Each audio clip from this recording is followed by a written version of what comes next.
Welcome, viewers, to Aegelis Interviews, where we talk to everyday people doing extraordinary things. Hats off to our guest today. Let's go. There you go. Today, I'm delighted to introduce to you Greg Brisendine, who has written Calvin in Quarantine. Calvin in Quarantine is a vella that you can read on Amazon.com or download to your Kindle. A vella is basically a series of episodes that you can read until it forms out the full story. And I've got to say, Greg, I've read all the episodes and still waiting for the next one. I have a new one that came out Saturday, and I have another Yes. one scheduled to come out on Thursday. Great. So I've been a little bit behind, but I'm trying to get caught up. Yes, thank you. I love that you were enjoying it. Yeah, it's a trip. It's my favorite read in the last couple of decades. Funniest thing. Oh my And I gosh, thank you literally for did that. laugh out loud. So I'm looking forward to seeing more. I Well, wrote a thank you, Greg. line. Go I ahead. wrote a line myself that made me laugh. So I'm glad it's making other people laugh besides Yes. And viewers are probably wondering, who is Calvin and what's going on with quarantine? me. So the origin of Calvin in Quarantine was, as one might imagine, we all went through the pandemic around the world, and many people had the experience of quarantine. And I wanted to write about some of the humor, what I found the humor of that early on in the pandemic. And so then I imagined the character of Calvin, who is a middle-aged man who works in a restaurant and otherwise has a relatively, I think he would say, has kind of a boring life, but he's sort of happy with his boring life.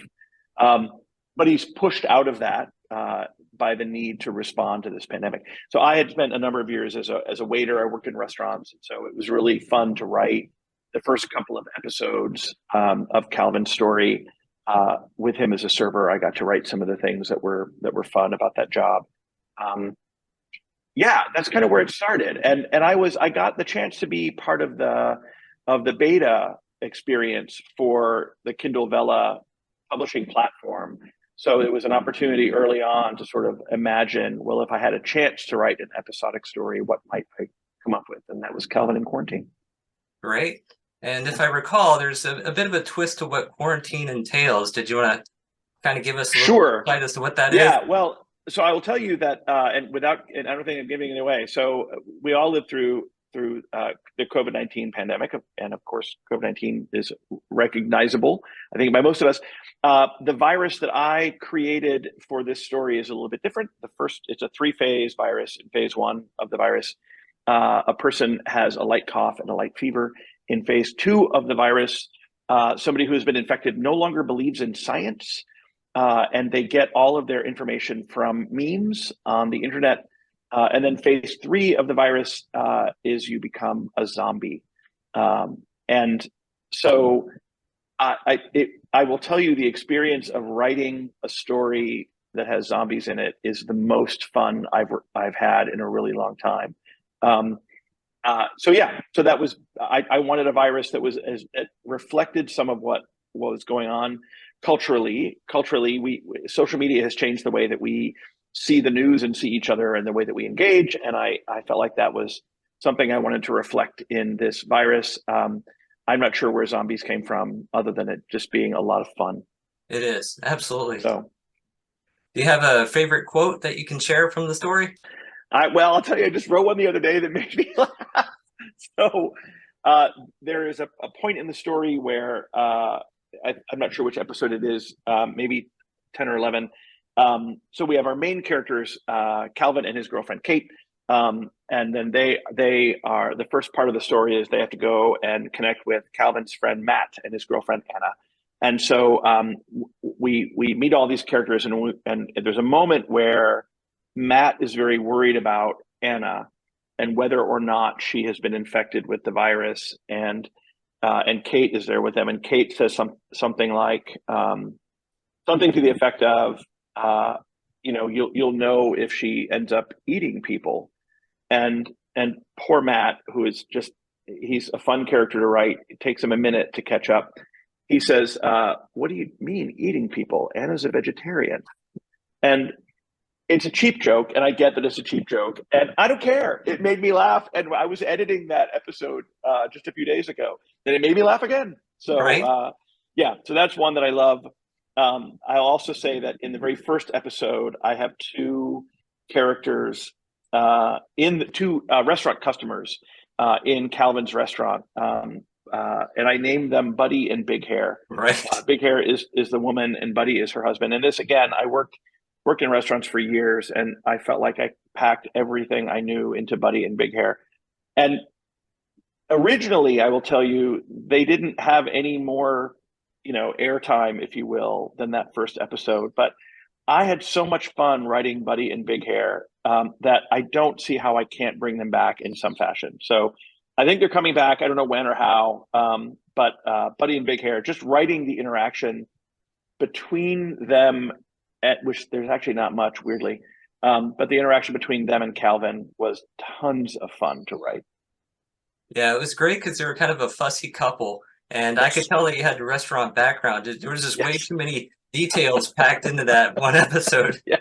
to think otherwise. Yeah. So It was so much fun. Yeah, and I don't know what Big Hair's name is. I don't want her to have a different name. I want them to be Buddy and Big Hair forever. sure. And I think I really need to find a way to bring her back. And I don't know how to do it yet. But that's the thing I love about this platform is I don't have to know what's going to happen next. The most recent episode I wrote feels very complete. It feels like it's got everything in it that I need there to be. These characters are on a quest to save the Hmm. world, or at least save their own lives, or at least not get eaten by zombies, which is that's a good quest. But I had the opportunity to bring Buddy and Big Hair back, I think, if I want. Great. Yeah. So in the series so far, then, who would you say is your favorite character, and why are they your favorite? Oh my gosh. That's tough to answer because I actually really love all of these characters. Calvin might be my favorite just because, there's parts of Calvin that are like me, although I guess that's true of all the characters.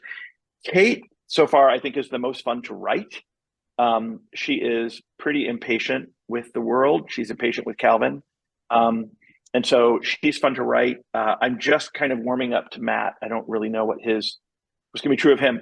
Anna is either Matt's girlfriend is either a very short-lived character or she's got more to say. And so I haven't decided yet about Anna. So she was fun to write. But to answer your question, if I can at this point succinctly, probably Calvin is my favorite for the long term. But Big Hair was fun to write. The manager of the restaurant, Deborah, was fun to write. Yeah, they're all pretty fun. It would be neat to see some callbacks from those earlier characters for sure. Oh yeah. And Well, yeah, there's some of that coming. great, excellent. And the cover is kind of what grabbed me because it had that Oh, old school thanks. claymation look to it, and I was like, "Oh, this has got to be good."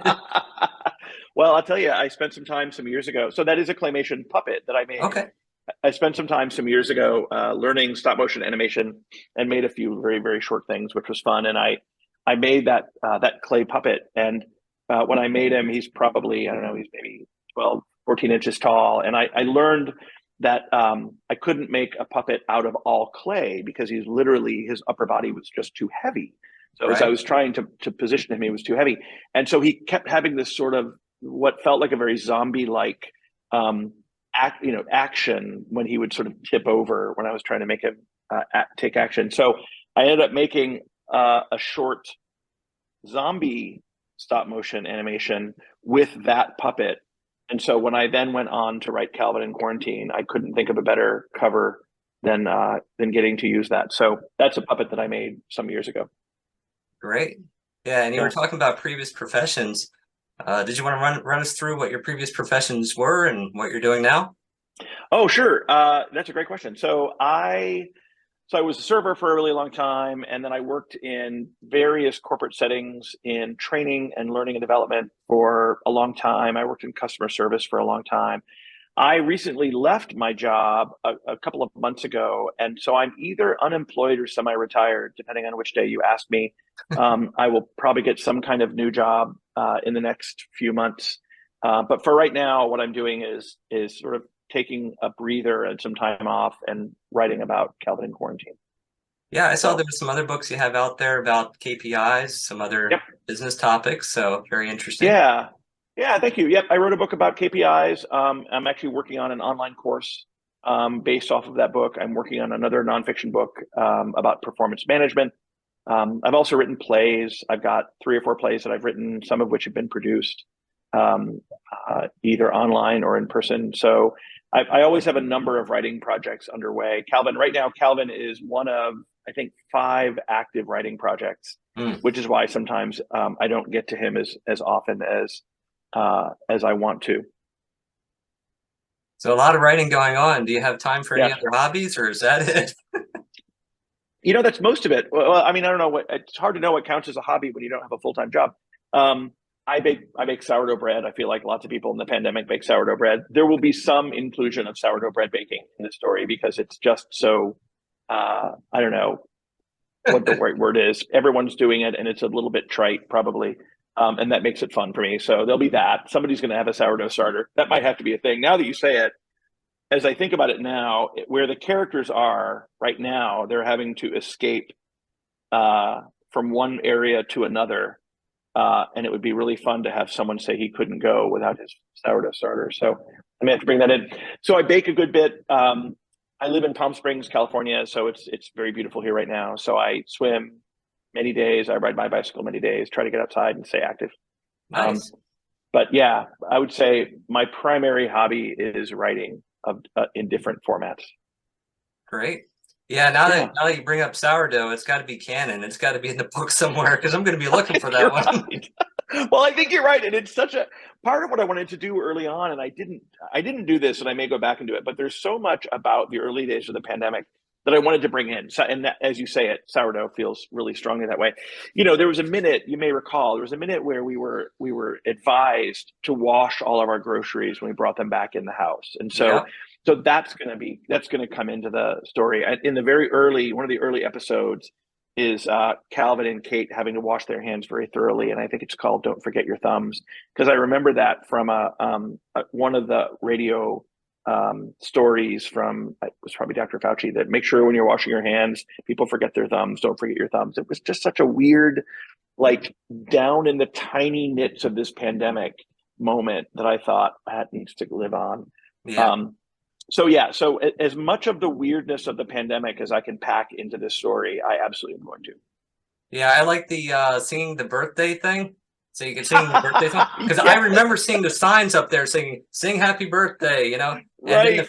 the fact that his girlfriend gets mad at him for singing about himself instead of her.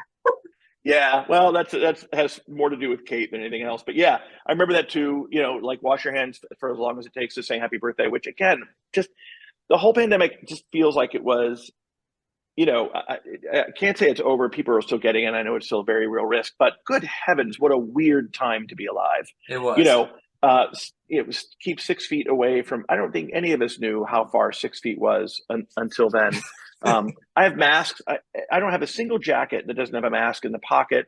My motorcycle has a mask in the bags. I have masks in my car. So, that's a thing that never existed before. So, Mm, as hmm. many of those weird dynamics from our life in the pandemic as I can work in, I will. But of course, there's also zombies, and those are really fun. Sure. Yeah. So sunny California is so what is your favorite place that you visited and what was it about it that you liked? In California, Or um, anywhere. Just oh gosh. So I lived in Seattle for about 30 years. okay. And I moved to Palm Springs just very, very recently. So I ended up buying this condo in Palm Springs where I am right now in the middle of the pandemic because it was January in Seattle and I was cold and wet, which is a standard state in that part of the year. But I ride a motorcycle a lot. So I think the answer, one of my favorite places is to ride my motorcycle through the Sierra Nevada range near Lake Tahoe in California. Um, Nice. I've made that ride in the summertime a number of times, and it's an extraordinary and special place. It's at about 7,000 feet for much of the ridge there, not the lake itself, but all around there, beautiful mountains and mountain passes. So that's one of my favorite places. Just because Palm Springs, which is where I live now, is so sunny this time of year, it's definitely a favorite part of mine, or favorite place of mine as well. Great. Sounds Yeah, fantastic. I haven't been to California yet. I've been yeah. invited, but haven't been able to go. Delaware has great springs and summer, but It it'd be does. nice to have some great year-round weather as well. Yes. Yeah. Well, and Palm Springs has got, it gets very hot here in the summer. I have not spent a summer here yet. So check back with me in September or October and I'll maybe tell you what the summer was like. But I think when we talk about everywhere has some weather that you don't love, I think summers are what we don't love. Sure. Yeah. All right. But I like it here a lot. So great. Well, thank you, Greg, for taking the time and sharing your insight with us today. We hope that everybody picks up Calvin in Quarantine. It can be found on Amazon.com or it can be downloaded to the Kindle. The first 3 episodes are free, and then it's just pennies thereafter. So you can also support your favorite authors by clicking their follow button. It takes just a second to do that. Leave them a rating, leave a review, because reviews are like gold. So if you can do that, that's always appreciated. Give them a thumbs up, and you can do the same for this video right here. Just click like and subscribe. Nice. And until next time, we wish you the best and blessings be. Thank you, Aegelis. It was actually absolutely my pleasure. Thanks for the opportunity to chat today. Thank you, Greg. I appreciate it. You're welcome.